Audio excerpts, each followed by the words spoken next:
Bonjour. Il y a tellement de gens qui pourtant sont super branchés spiritualité, qui n'arrêtent pas de râler après le 1% qui ou le gouvernement de l'ombre, enfin tout ça, les Illuminati et compagnie, qui râlent après, qui ont une peur bleue. Bon, du coronavirus, c'est pas eux qui en ont le plus peur, mais de la façon dont c'est géré, des vaccins, de la puce qu'on nous mettrait. Heu, bon, quoi qu'il en soit, et puis de la fin du monde, de la terre qui Gaïa qui supporte plus nos bêtises, enfin, on a tout, tout pour aller se pendre direct, quoi. Et c'est des gens qui savent que c'est hyper important d'être en énergie haute, qu'on est bien plus que ce qu'on croit être et qui, malgré tout, moi y compris, hein, je vais pas dire, chez Sainte-Claude, non pas trop. Je vais pas dire c'était une auréole le truc. Je vais pas dire, hem je vais pas dire: «Je fais jamais ça», quoi. Mais quand je le fais, j'essaye de me faire des garde-fous et c'est ça que je vous partage ici.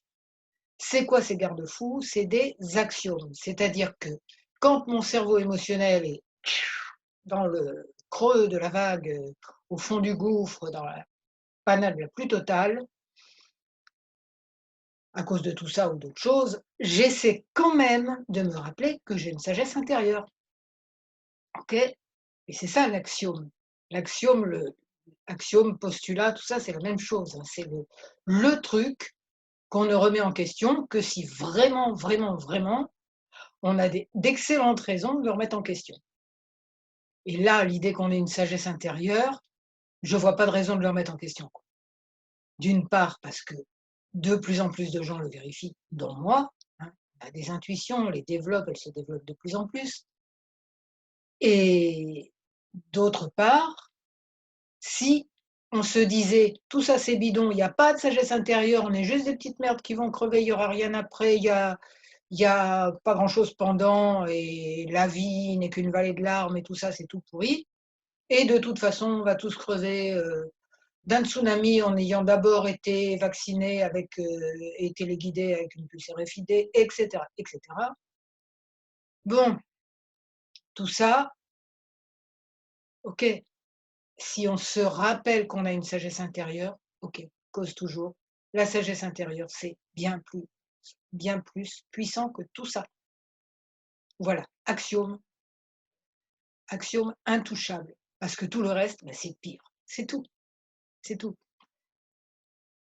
Voilà et ce qui, à mon avis, il y a des moments où on est tellement plongé, donc je disais dans notre cerveau émotionnel, il est tellement, en train de se noyer qu'il oublie ça. Et ce qui est bien, c'est qu'avec le l'EFT, ben, on a de plus en plus la possibilité de se dire: «Même si j'ai l'impression que le monde s'écroule, que tout va mal, que je suis en dessous de tout et cetera, je me rappelle que j'ai une sagesse intérieure». Ou si on s'en rappelle même pas tout de suite, hein, ça arrive. On va dire déjà plein, plein, plein, plein de bêtises en faisant de l'EFT et quand on les aura dites, on se dira: «Ah mais au fait, au fait, il y a une connexion là-haut. Au fait, j'ai de la valeur comme tout le monde. Au fait, j'ai une sagesse intérieure». Voilà, donc pour moi, c'est le truc, voilà, c'est l'axe. Je pense que c'est ce que les Égyptiens désignaient par la colonne vertébrale d'Osiris, d'accord? Ces 4 vertèbres, entre le ciel et la terre. Ou peu importe comment on le désigne, bref, c'est l'axe du monde, comme disent d'autres aussi. Voilà, donc c'est à quoi se raccrocher quand ça va mal et de quoi s'inspirer quand ça va bien. Avec tout ça, si cette vidéo vous a plu et vous a inspiré et peut vous donner quelque chose à quoi vous raccrocher plutôt que de dire: «Tout va mal, tout va mal, tout va mal», et bien voilà, ça aura fait le boulot et ça serait bien que vous mettiez un j'aime, que vous inscriviez à ma chaîne, que vous abonniez à ma chaîne YouTube et à ma newsletter de mon blog qui s'appelle J'aime le FT. Je vous remercie et je vous souhaite plein de bonheur, bonheur indéracinable.